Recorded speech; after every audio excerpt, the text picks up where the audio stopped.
Uma lata existe para conter algo, mas quando o poeta diz lata, pode estar querendo dizer o incontível.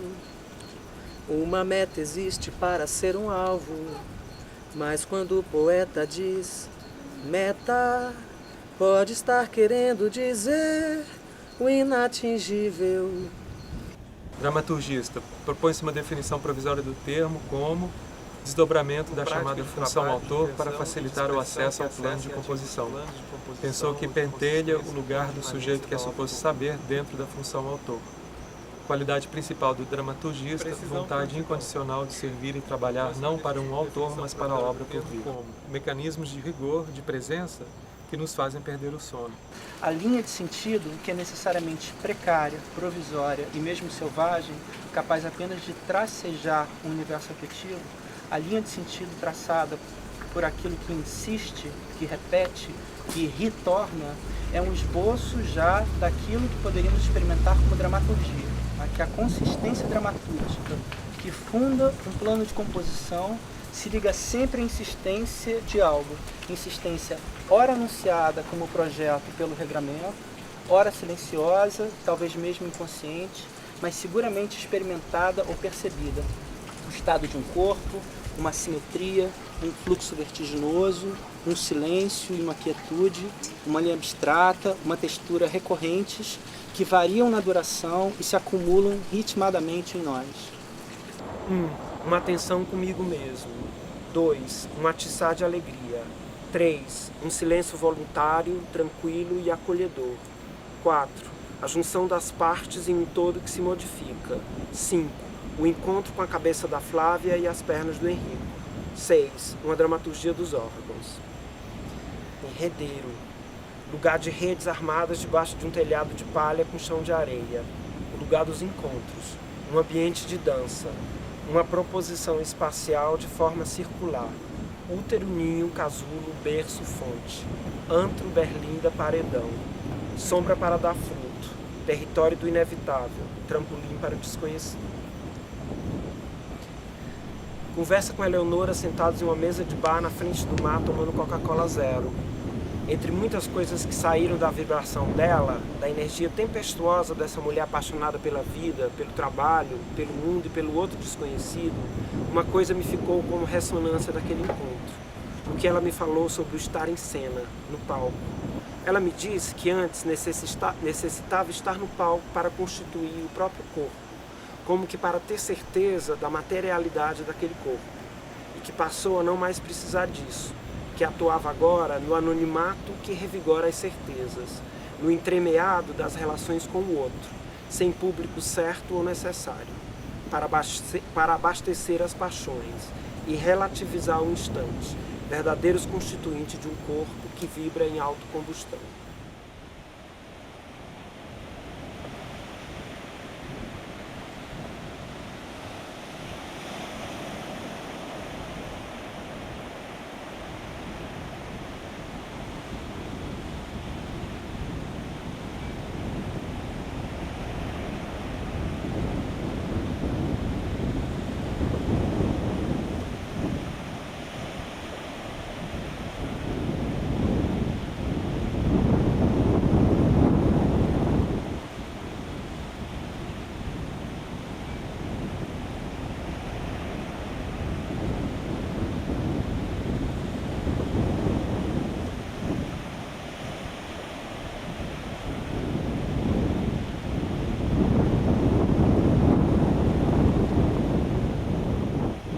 Pensando em corporeidade como chave de entrada, corporeidade como ato de dar corpo ou ainda como metodologia de experimentação luxuriosamente paradoxal e ambidestra. Ainda e mais uma vez o desejo de tornar palpável uma relação entrevista, imprevista, imaginada. Aqui penso corporeidade não como ato necessariamente instalado no corpo, mas antes na relação, o que não exclui a possibilidade da relação ser estritamente corporal. De lá para cá e de cá para lá, sacudida nesse movimento, sigo boiando silenciosamente.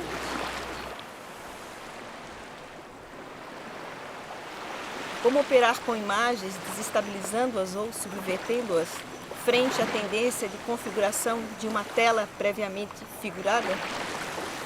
Como lidar com a relação que se estabelece entre a estabilidade do que se produz e o que emerge sem o nosso controle? O que emerge como imagem estável pode provir de séries de sentido divergente que se intensificam. Pode se tratar de um agenciamento, eventos que operam em certo ponto de contato, no encontro que ressoa, dispara certas sensações. Quando uma série agarra a outra, produz singularidade e talvez enigmas, que cada um percepciona a seu modo, pelas imagens da carne e dos sentidos.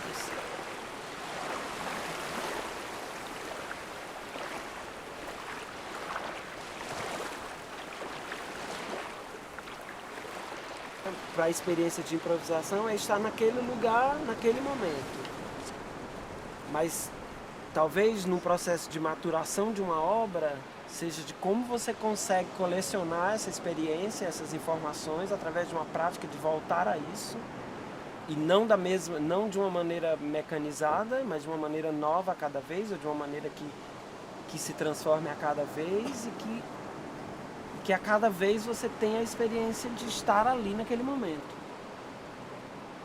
O medo da presença ficar uma coisa meio esotérica, meio sem onde agarrar, e eu acho que é justamente o contrário, é um mergulho no que existe ali. E o que existe ali é muito múltiplo, muito variado. Mas o que existe ali como lógica de forças é reconhecidamente de um que converge para uma determinada obra. Então conseguir perceber isso, e acionar e performar o que é necessário é algo difícil. Talvez seja justamente aí, essa presença esotérica ou vazia, seja quando você adota, por exemplo, a técnica e a linguagem do Paulo Caldas e você só faz, sem esse grau de consciência e de apropriação de alguma coisa. O quinteto, né, que ele está se referindo, assim, parece um trabalho absolutamente composto, coreografado, assim, e absolutamente não é. Absolutamente não é, né? O que acontece é que, assim, existe uma partitura prévia? Sim, existe uma partitura prévia, mas ela é alterável conforme a decisão de cada um que está em cena. Assim. E há bailarinos que variam mais, bailarinos que variam menos as partituras. Mas o espaço para as diferenças ali está completamente aberto, né? Quer dizer, completamente.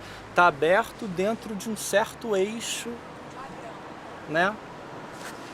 Tem um... É aquilo, assim. A gente pode colocar qualquer coisa em cena, mas a gente não pode colocar qualquer coisa em cena impunemente. A maneira com que cada corpo vai, na sua diferença, resolver, né, essa lógica, né, vai variar. Né?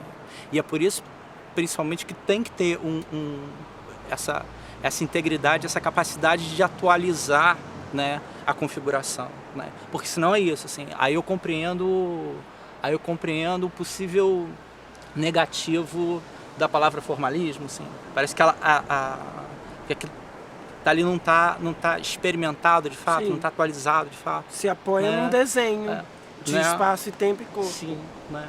Cada trabalho vai pedir um corpo, uma intervenção de colaboração, como é que vai se dar, mas eu fico muito vendo as correlações, porque a gente até falou assim, como é que a gente operacionaliza isso, como é que a gente... Aí o Paulo até falou, como é que a gente pensa na propriocepção, né? Foi o Marquinhos que falou essa palavra, né? E eu fico pensando isso também em relação às coisas, sei lá, mais conceituais, como é que a gente operacionaliza isso dentro do nosso fazer. Né? Falando de tecido, né, a gente esgarça um pouquinho aqui, fala, não, aqui condensa aqui, parece que a gente está insistindo em coisas, né? Às vezes a gente chega em dar em vielas comuns, a gente já teve aqui, mas agora não está mais como estava, como a gente enxergou. Então parece que a gente vai insistindo em coisas, né? Que circuito de sensações é esse? Que circuito afetivo é esse? Né? A partir de uma compreensão desse circuito, né, eu recupero e eu sou capaz de insistir sobre alguma coisa. Né? Isso. Né? Assim. E eu acho assim que dramaturgia supõe insistir sobre algo. né? Eu acho que alguns criadores têm um fio, né? E que eles escolhem, e que decidem, que perseguem e persistem nisso. E acho que tem outros criadores que não se preocupam tanto com o fio. Aí a minha pergunta é o seguinte, mas mesmo não se preocupando com o fio, fazendo essas escolhas como a Micheline falou, assim, então cada obra pede uma coisa e tal, será que esse fio não segue? Assim, será que a gente, se é tão escolha, assim, eu estou escolhendo me emprestar para uma... Onde é que... Vocês entendem a minha pergunta? Assim, onde é que fica esse fio que persiste? Pode ser contínuo num outro nível, no sentido de qual é a questão que está perseguindo que se atualiza em diferentes materialidades ou que vai ganhar formas diferentes e formatos diferentes, formalizações, assim. Então, eu acho que são as duas coisas, na verdade. Eu acho que tem a descontinuidade, que tem obras que você começa e termina, e você vai fazer outra coisa, senão seria um eterno... Até tem obras processuais assim, né? Mas eu acho que tem essa ordem da descontinuidade da materialidade, que tem uma finitude e que, por isso, a gente consegue fazer coisas. E talvez tenha continuidade de questões, de abordagens, não sei, eu enxergo um pouco assim. Talvez tenha coisa que escape a essa ideia de escolha, não sei se é uma escolha. Acho que entendo a escolha, o descontínuo ser uma escolha, entendo perfeitamente. Mas acho que tem coisas que escapam à escolha. E aí tem uma peça que eu acho muito interessante, que é aquela que todo mundo conhece, que é aquela peça de 63 do Robert Morris, que a Rosalind Krauss descreve, que ele faz 61 na verdade, ele faz uma coluna, lembra dessa peça? Uma coluna, ele vai para o teatro do Living Theatre e bota lá, e são 3 minutos e meio em pé, aí a coluna cai, né? E são 3 minutos e meio da coluna deitada, fecha a cortininha, acaba a peça. Agora a Rosalind Krauss conta que no dia anterior à estreia, o Morris estava dentro da caixa, né? E ele, quando cai, ele se fere bastante na cabeça, que sangra, não sei o que, e resolve sair da caixa, então arruma um fio para puxar no dia da estreia. E eu vejo isso como uma espécie de parábola da coisa, da vontade da coisa, tirando do seu conteúdo a vontade do autor, a intenção do autor como conteúdo da obra. Ele é expulso daquela obra, né? Mas ela mesmo assim acontece. Então, assim, quais são os outros desejos? Vai que tem um desejo da mão, tem um desejo do pé, tem um desejo do estômago, tem um desejo que também compõe a obra, né? E esse certamente dessas outras consciências, que você vai ver que não merecem nome de consciência, merece outro nome, outras autonomias, eu acho que pode ser muito interessante para pensar esse fio quebrado. Né? Porque o fio quebrado cria um plano, né? Sim. Experimentar isso, assim, construir isso no corpo, dado isso, o que mais? Né? Isso é muito interessante, porque é aquilo, assim, você produz um certo eixo, né? Porque aquilo recorta no mundo um certo modo de mover, então tem um eixo, mas o que vai se produzir são elementos que vão orbitar esse eixo das maneiras mais variadas, assim, né? Isso não passa por uma consciência, a consciência da decisão, né? Isso passa por um outro tipo de consciência, né? Assim, que é a própria consciência do corpo. E imagino para cada um você pode construir zonas de autonomia e zonas de desejo no teu corpo que, né, aí te leva, sei lá, não sei, imagino. Que é uma consciência que se desloca, né, o cérebro no corpo como um lugar geográfico, né, e uma mente, se a gente pensar, que na realidade circula. Zonas de intensidade de desejo e de vontade autoral, de certa maneira, assim mesmo. Aí pode ser que seja o plexo, pode ser que seja o fígado, pode ser que seja um pé, pode ser que seja o nariz, não sei. Ou um pulmão, né? Ou talvez uma postura mesmo, né? Ou então é tudo, um arranjo, um ritmo. Por que uma criança vai para uma pessoa e não vai para outra? Porque lhe convém, dizia o José Gil. Né? Aquela coisa de conveniência, talvez seja porque ele é adequado, né? Modos de adequação, né? Em que existe algo que não é bem inconsciente, nem consciente, nem é... Bom, são afetos. São os afetos, né, que aumentam esse encontro, né, a capacidade de produção desse encontro. Mesmo que nós tenhamos o livre-arbítrio, a responsabilidade sobre essas escolhas que a gente faz, a gente tem um determinado número finito e limitado de escolhas possível no plano de composição, né? E aí a questão somos nós que fazemos essas escolhas ou essas escolhas são feitas a partir dos afetos que nos atravessam? É uma outra forma que eu estou colocando a partir do que você está dizendo. Será que eu tenho mesmo a condição de escolher algo pelo qual eu não sou atravessado? Eu não sei bem como articular, mas se você cria, por exemplo, se você cria para você uma zona de desejo, vamos dizer, uma zona desejante de composição, pode ser um pé, que escapa para ali, que de repente encaixa, aquilo fica jóia, a cena fica jóia, porque isso aconteceu. Há algo que vem do futuro, não é só você que está gerando, mas você está invocando, você puxa um futuro, você puxa um devir aí.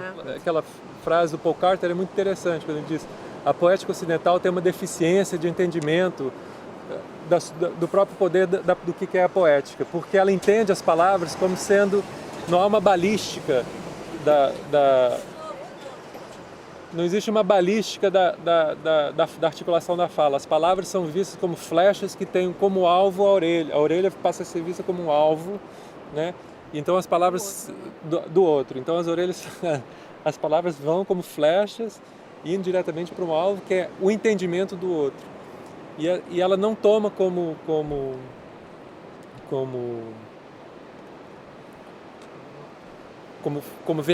verdade, como concretude, o fato de que toda palavra tem os seus voos, tem as suas derivas, tem as suas, né, seus escutas, elas vão se transformando, vão reverberando e transformam em outra coisa cujo alvo sequer é o ouvido do outro, é o próprio voo da palavra, a partir do momento que ela sai. Então, assim, mas esse voo da palavra, mais uma vez, ela não é assim, ela vem, ela faz, ela espuma. Ela vem e vai. Bom, é o máximo que eu posso dizer em relação a isso. Mas ao fazer, você tá articulando, você está invocando. Então é uma coisa de invocação, de espectralidade, sei lá, quase de chamar. Há um chamamento também que é feito, eu acho. Então a questão da liberdade é muito confusa aí, e do livre-arbítrio. Acho que não é nem liberdade nem livre-arbítrio, mas a possibilidade de devir. Não tem outra. É entrar no devir. Então, ao mesmo tempo que eu emito, eu estou recebendo isso que eu estou fazendo. É a mesma coisa com o movimento. Quando você está fazendo alguma coisa, você é o primeiro fruidor dele, e com isso vai te dar alguma outra coisa para você seguir. É a escuta disso que você recebeu e que você mesmo produziu que vai te indicar